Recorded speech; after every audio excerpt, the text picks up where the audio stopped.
Hey, in one of the videos before, I mentioned that I believe that a large company is a better place for technical talent than a small startup for many reasons. Because the large companies, they have more resources, because it's easier to get support, it's more comfortable to be there. And then I got a number of questions on YouTube of people asking me, not even asking, but giving examples of their own large companies where they work. They were saying that in my company, usually it's a bank, it's almost impossible or totally impossible to introduce new ideas, to suggest new technologies, to suggest new software. They just ask us to develop what they need, and that's all we can do. So their question is how this goes along with my philosophy of staying in a large company, on being there. I decided to record his answer, to record you, not actually the answer, but my thoughts about that. You're definitely right. When you are in a large company, you have to understand that the company is very hierarchical, very close to an army organization. So they have the top level, they have the middle level, they have the lowest level, and then they have you. You, an engineer, a programmer, developer, usually, most probably, you stay at the lowest level of the management. Even though you are most probably, technically, one of the most smart people in the organization. I mean, technically. Management-wise, vision-wise, business-wise, smart people stay at top levels. They see the future. They understand where to go, where the company has to move. They are not really programmers. They don't understand technologies. They don't know how to write Java, but they understand the strategy. So how to apply your skills the way that the people at the top see your results. The system is organized the way that the people on the top, they try to isolate you from them. They try to break down the level of competence. They break it down to lower levels. At each level down, the competence of people who stay at the bottom, who stay at the lower levels, just decreases. So the smartest people on the top, and then the next level, they understand less. The next level, they understand even less. And the people who stay on top of you, they're like direct managers, your direct managers. They don't know technologies, if they're not programmers, then you deal usually with a very, narrow-minded people, with people who only understand a very narrow sector of business. They understand from here to there, and they're supposed to stay like that. They're not supposed to be visionaries, they're not supposed to be dreamers, they're not supposed to be startup founders and people who will support your great ideas. They don't want to support you. Their job is not to support you. Their job is to keep you within the frame of the responsibilities which are attached to your department.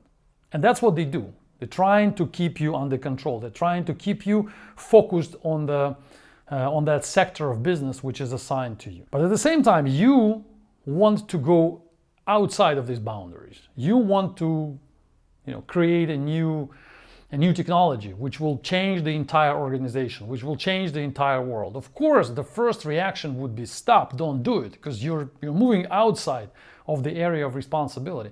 And all the levels on top of you, most of them, will try to stop you, will try to make troubles to you, to either just stop you or maybe even eject you from the organization.